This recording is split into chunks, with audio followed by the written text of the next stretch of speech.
ಕೇರಳದ ವಯನಾಡಿನಲ್ಲಿ ಆದಂತಹ ಒಂದು ದುರಂತದಿಂದಾಗಿ ಇವತ್ತು ಚೂರನ್ಮಲ, ಮುಂಡಕೈ, ಕುಂಜಾರಮಟ್ಟು, ಅಟ್ಟಮಲ ಅನ್ನುವ ಎಲ್ಲ ಗ್ರಾಮಗಳು ಕೂಡ ಸರ್ವನಾಶ ಆಗೋಗಿದೆ. ಇವತ್ತು ಕೇರಳ ಸರ್ಕಾರ ಸಾಕಷ್ಟು ಮುತುವರ್ಜಿಯನ್ನು ವಹಿಸಿ ಇಲ್ಲಿನ ಪ್ರತಿಯೊಂದು ಕೂಡ ಕಾರ್ಯಾಚರಣೆಯನ್ನು ಅದು ತನ್ನ ಜವಾಬ್ದಾರಿಯನ್ನು ತೆಗೆದುಕೊಳ್ಳುವಂಥ ಕೆಲಸವನ್ನು ಮಾಡಿದೆ. ಈ ಒಂದು ಜಾಗಕ್ಕೆ ಅನೇಕ ರಾಜಕಾರಣಿಗಳು ಕೂಡ ಆಗಮಿಸಿ ಇಲ್ಲಿನ ಪರಿಸ್ಥಿತಿಯನ್ನು ಅವಲೋಕಿಸ್ತಾ ಇದ್ದಾರೆ. ಈಗ ನಮ್ಮೊಂದಿಗೆ ಕೇರಳದ ಮಂಜೇಶ್ವರ ವಿಧಾನಸಭಾ ಕ್ಷೇತ್ರದ ಶಾಸಕರಾಗಿರುವಂಥ ಅಶ್ರಫ್ ಅವರು ಇದ್ದಾರೆ. ಅಶ್ರಫ್ ಅವರು ಕೇರಳದ ಅರ್ಜುನ್ಗೋಸ್ಕರ 16 ದಿನ ಕರ್ನಾಟಕದ ಕರಾವಳಿಯ ಕಾರವಾರ ಭಾಗದ ಶಿರೂರಿನಲ್ಲಿ ಅವರು ಬೀಡು ಬಿಟ್ಟಿದ್ರು. ಅಲ್ಲಿಂದ ನೇರವಾಗಿ ಇಲ್ಲಿಗೆ ಬಂದು ಕಳೆದ 4-5 ದಿನದಿಂದ ಇಲ್ಲೇ ಇದ್ದು ಇಲ್ಲಿನ ಕಾರ್ಯಾಚರಣೆಗಳ ಬಗ್ಗೆ ಅವರು ಮಾಹಿತಿಗಳನ್ನು ಪಡೆದುಕೊಳ್ತಾ ಇದ್ದಾರೆ. ಈಗ ನಮ್ಮೊಂದಿಗೆ ಅವರು ಅಶ್ರಫ್ ಅವರಿದ್ದಾರೆ. ಅಶ್ರಫ್ ಅವರೇ, ಒಂದು ಕಡೆ ಕರ್ನಾಟಕದ ಆ ಒಂದು ಘಟನೆ, ಅದರ ಬೆನ್ನಲ್ಲೇ ಈಗ ಕೇರಳದಲ್ಲಿ ಇಂತಹ ಒಂದು ದುರ್ಘಟನೆ ಯಾರು ಕೂಡ ಊಹೆ ಮಾಡೋದಕ್ಕೆ ಸಾಧ್ಯನೇ ಆಗ್ತಿಲ್ಲ. ಮತ್ತೆ ಈ ಒಂದು ನಾಡು ಮತ್ತೆ ನಾಡಿನಂತೆ ಆಗುತ್ತಾ ಅನ್ನುವ ಪ್ರಶ್ನೆಗಳು ಉದ್ಭವ ಆಗ್ತಾ ಇದೆ.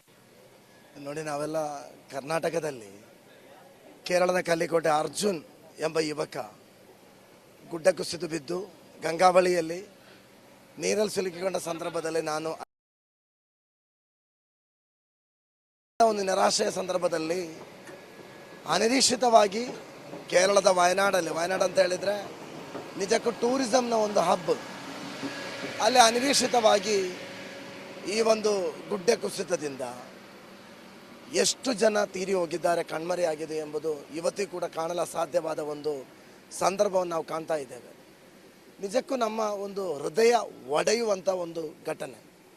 ನಾನು ಇವತ್ತು ಪ್ರಥಮವಾಗಿ ಬಂದು ಇಲ್ಲಿ ಕನ್ನಡಿಗರಾದ ಜಿಲ್ಲಾಧಿಕಾರಿ ಇದ್ದಾರೆ, ಮೇಘಾಶ್ರೀ IAS, ಅವರು ಚಿತ್ರದುರ್ಗದವರು, ಅವ್ರನ್ನ ಭೇಟಿ ಮಾಡ್ತಾ ಇದ್ದೆ. ಅವರ ಚೇಂಬರಲ್ಲಿ ಬೆಳಗ್ಗೆ ಒಂದು ಮೀಟಿಂಗ್ ಇತ್ತು. ಅದು ಮುಗಿಸಿ ಪ್ರತಿ ಕಡೆ ಹೋದಾಗ ನಮ್ಮ ಒಂದು ಕಾಲದಲ್ಲಿ, ನಮ್ಮ ಜೀವನದಲ್ಲಿ ಇಂಥ ಒಂದು ದುರಂತವನ್ನು ಕಂಡು ಕೇಳರಿಯದ ಒಂದು ದುರಂತವನ್ನು ಕಣ್ಣಾರೆ ನೋಡಿದ್ದೇನೆ. ನೋಡಿ, ಎಲ್ಲಿ ನೋಡಿದ್ರು, ನಾನಲ್ಲಿ ಹೋಗುವಾಗ ಒಂದು ಮನೆಯವರು ಬಂದರು. ಅವರು ಅಳ್ತಾ ಹೇಳಿದ್ದೇನೆ ಅಂತ ಹೇಳಿದರೆ, ಈ ತನಕ ನನ್ನ ಮನೆಯಲ್ಲಿ ಜೊತೆಯಲ್ಲಿ ಮಲಗಿದವರು ಯಾರೂ ಸಿಗಲಿಲ್ಲ ಅಂತ ಹೇಳಿ ಈಗಲೂ ಹೇಳ್ತಾ ಇದ್ದಾರೆ. ಲೆಕ್ಕ ಯಾರ ಕೈಯಲ್ಲೂ ಇಲ್ಲ. ಈ ಸಂದರ್ಭದಲ್ಲಿ ಏನಂತ ಹೇಳಿದರೆ, ನಿಜಕ್ಕೂ ಸರ್ಕಾರ, ನಿಮ್ಮ ಕರ್ನಾಟಕ ಸರ್ಕಾರ, ತಮಿಳುನಾಡು ಸರ್ಕಾರ, ಕೇಂದ್ರ ಸರ್ಕಾರ ಜಂಟಿಯಾಗಿ ಎಲ್ಲರೂ ಒಳ್ಳೆಯ ರೀತಿಯಲ್ಲಿ ಕಾರ್ಯಾಚರಣೆ ಮಾಡ್ತಾ ಇದ್ದಾರೆ. ಈ ಒಂದು ದುರಂತವನ್ನು ನಮ್ಮ ದೇಶೀಯ ದುರಂತ ಅಂತ ಘೋಷಣೆ ಮಾಡಬೇಕು ಅಂತೇಳಿ ವಿರೋಧ ಪಕ್ಷ ನಾಯಕರಾದ ನಮ್ಮ ರಾಹುಲ್ ಗಾಂಧಿ ಅವರು ಹೇಳಿದ್ದಾರೆ, ಒತ್ತಾಯ ಮಾಡಿದ್ದಾರೆ. ನಿಜಕ್ಕೂ ಈ ಒಂದು ದುರಂತವನ್ನು ಕೇರಳಕ್ಕೆ ಪಾರು ಮಾಡಬೇಕಾದ್ರೆ ಬಹಳ ಕಷ್ಟ ಇದೆ. ಆದರೆ ಎಲ್ಲರೂ ಜಾತಿ, ಧರ್ಮ, ಭಾಷೆಗಳ ಅಡ್ಡಗೋಡೆಗಳು ನಾವು ಪ್ರಯತ್ನವನ್ನು ಕಾರ್ಯಾಚರಣೆ ಮಾಡ್ತಾ ಇದ್ದಾರೆ. ಇನ್ನೂ ಕೂಡ ಎಷ್ಟು ಮಂದಿ ತೀರಿ ಹೋಗಿದ್ದಾರೆ ಅಂತ ಕೇಳಿದರೆ ಲೆಕ್ಕ ಸಿಗ್ಲಿಕ್ಕೂ ಕೂಡ ಕಷ್ಟ. ಇನ್ನು ಎಷ್ಟು ದಿನ ಬೇಕಾಗ್ಬೋದು ಸರ್ ಈ ಒಂದು ಲೆಕ್ಕ ಸಿಗೋದಕ್ಕೆ? ಈಗ ನಾಪತ್ತೆ, ಮಿಸ್ಸಿಂಗ್ ಆಗಿರೋರನ್ನ ಪತ್ತೆ ಹಚ್ಚೋದಕ್ಕೆ ಯಾವ ರೀತಿಯಾಗಿ ಕಾರ್ಯಾಚರಣೆಗಳು ನಡೀತಾ ಇದೆ? ನೋಡಿ, ಎಷ್ಟು ದಿನ ಅಂತ ಹೇಳಕ್ಕಾಗದಂಥ ಪರಿಸ್ಥಿತಿ. ನನಗೆ ಅಲ್ಲಿಗೆ ಹೋದಾಗ ಅನಿರೀಕ್ಷಿತವಾಗಿ ನನ್ನ ಜೊತೆಯಲ್ಲಿದ್ದವರಿಗೆ ಒಬ್ಬ ಯುವಕ ನೇಣಿಗೆ ಶರಣಾದ ಅಂತ ಒಂದು ಕಾಲ್ ಬಂತು. ಇಲ್ಲಿ ಪಕ್ಕದವ. ನಾನು ಕೇಳಿದೆ ಯಾಕೆ ಅಂತ ಕೇಳುವಾಗ, ಅವನು ಪ್ರೀತಿಸಿದ, ಎಂಗೇಜ್ಮೆಂಟ್ ನಡೆದ ಅವನ ವಧು ಮಿಸ್ ಆಗಿದ್ದಾಳೆ, ಹುಡುಗಿ ಕಣ್ಮರೆ ಆಗಿದ್ದಾಳೆ. 2 ದಿನದಿಂದ ಅವನು ಒಂದು ಮಾನಸಿಕವಾಗಿ ಅಸ್ವಸ್ಥನಾಗಿದ್ದಾನೆ. ಆ ನೋವಿನಿಂದ ಇವತ್ತು ಅವನು ತನ್ನ ಜೀವವನ್ನು ಮುಗಿಸಿದ. ಮಕ್ಕಳೆಷ್ಟಿದ್ದಾರೆ, ಹೆಣಗಳೆಷ್ಟಿದೆ, ಯಾವುದು ಕೂಡ ಲೆಕ್ಕಾಚಾರ ಮಾಡಲಾದಂಥ ಅಸಾಧ್ಯವಾದಂಥ ಪರಿಸ್ಥಿತಿ. ಆದರೂ ಇಲ್ಲಿ ನಾವು ನೋಡುವಾಗ, ನೋಡಿ, ಭಾರತೀಯರಂತ ಹೇಳುವಾಗಲೇ ನನಗೆ ಒಂದು ಹೆಮ್ಮೆ. ಎಲ್ಲ ರೀತಿಯಲ್ಲಿ ಕಾರ್ಯಾಚರಣೆ ನಡೀತಾ ಇದೆ. ಇನ್ನೂ ಕೂಡ ಒಂದು 2-3 ವಾರಗಳು ಹೋಗಲೇಬೇಕು, ಒಂದು ದಾಖಲೆ ಸಿಗಬೇಕಿದ್ರೆ.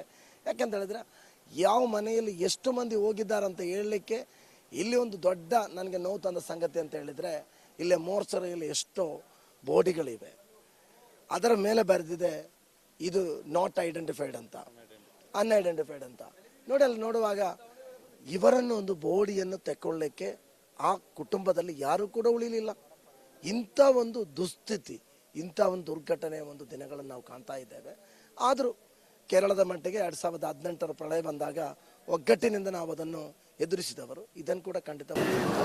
ಕೇರಳದ ವಯನಾಡಿನಲ್ಲಿ ಆದಂತಹ ಒಂದು ದುರಂತದಿಂದಾಗಿ ಇವತ್ತು ಚೂರನ್ಮಲ, ಮುಂಡಕೈ, ಕುಂಜಾರಮಟ್ಟು, ಅಟ್ಟಮಲ ಅನ್ನುವ ಎಲ್ಲ ಗ್ರಾಮಗಳು ಕೂಡ ಸರ್ವನಾಶ ಆಗೋಗಿದೆ. ಇವತ್ತು ಕೇರಳ ಸರ್ಕಾರ ಸಾಕಷ್ಟು ಮುತುವರ್ಜಿಯನ್ನು ವಹಿಸಿ ಇಲ್ಲಿನ ಪ್ರತಿಯೊಂದು ಕೂಡ ಕಾರ್ಯಾಚರಣೆಯನ್ನು ಅದು ತನ್ನ ಜವಾಬ್ದಾರಿಯನ್ನು ತೆಗೆದುಕೊಳ್ಳುವಂಥ ಕೆಲಸವನ್ನು ಮಾಡಿದೆ. ಈ ಒಂದು ಜಾಗಕ್ಕೆ ಅನೇಕ ರಾಜಕಾರಣಿಗಳು ಕೂಡ ಆಗಮಿಸಿ ಇಲ್ಲಿನ ಪರಿಸ್ಥಿತಿಯನ್ನು ಅವಲೋಕಿಸ್ತಾ ಇದ್ದಾರೆ.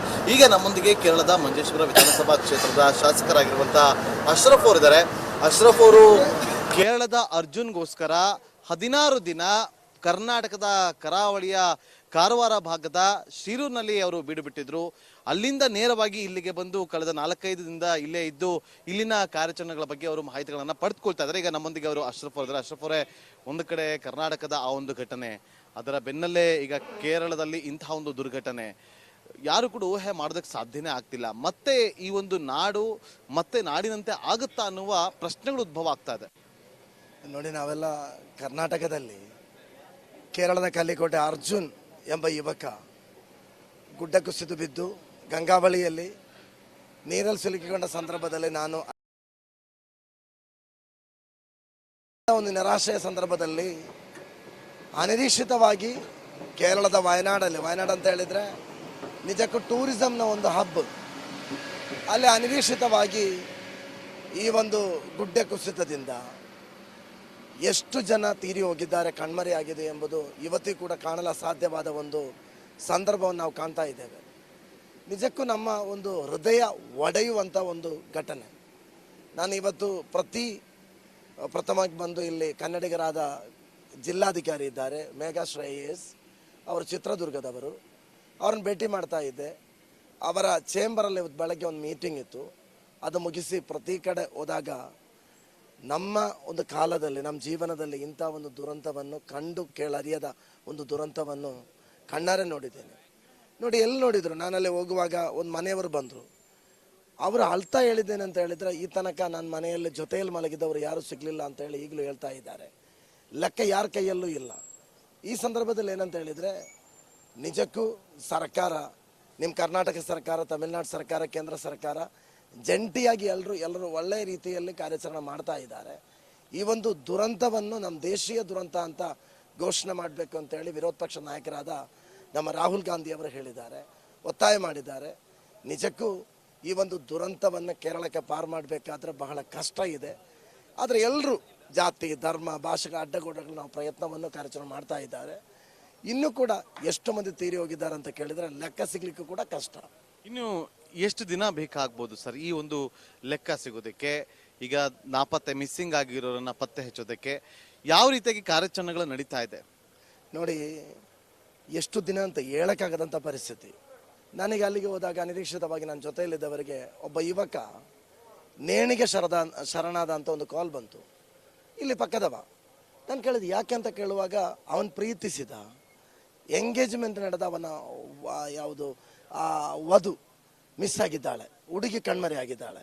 2 ದಿನದಿಂದ ಅವನು ಒಂದು ಮಾನಸಿಕವಾಗಿ ಅಸ್ವಸ್ಥನಾಗಿದ್ದಾನೆ. ಆ ನೋವಿನಿಂದ ಇವತ್ತು ಅವನು ತನ್ನ ಜೀವವನ್ನು ಮುಗಿಸಿದ. ಮಕ್ಕಳೆಷ್ಟಿದ್ದಾರೆ, ಹೆಣಗಳೆಷ್ಟಿದೆ, ಯಾವ್ದು ಕೂಡ ಲೆಕ್ಕಾಚಾರ ಮಾಡಲಾದಂಥ ಅಸಾಧ್ಯವಾದಂಥ ಪರಿಸ್ಥಿತಿ.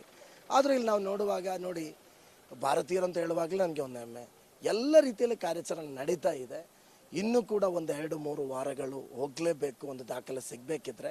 ಯಾಕೆಂತ ಹೇಳಿದ್ರೆ, ಯಾವ ಮನೆಯಲ್ಲಿ ಎಷ್ಟು ಮಂದಿ ಹೋಗಿದ್ದಾರಂತ ಹೇಳಲಿಕ್ಕೆ ಇಲ್ಲಿ ಒಂದು ದೊಡ್ಡ ನನಗೆ ನೋವು ತಂದ ಸಂಗತಿ ಅಂತ ಹೇಳಿದರೆ, ಇಲ್ಲೇ ಮೋರ್ಚರಿಯಲ್ಲಿ ಎಷ್ಟೋ ಬೋಡಿಗಳಿವೆ, ಅದರ ಮೇಲೆ ಬರೆದಿದೆ ಇದು ನಾಟ್ ಐಡೆಂಟಿಫೈಡ್ ಅಂತ, ಅನ್ಐಡೆಂಟಿಫೈಡ್ ಅಂತ. ನೋಡಿ, ಅಲ್ಲಿ ನೋಡುವಾಗ ಇವರನ್ನು ಒಂದು ಬೋಡಿಯನ್ನು ತೆಕ್ಕೊಳ್ಳಿಕ್ಕೆ ಆ ಕುಟುಂಬ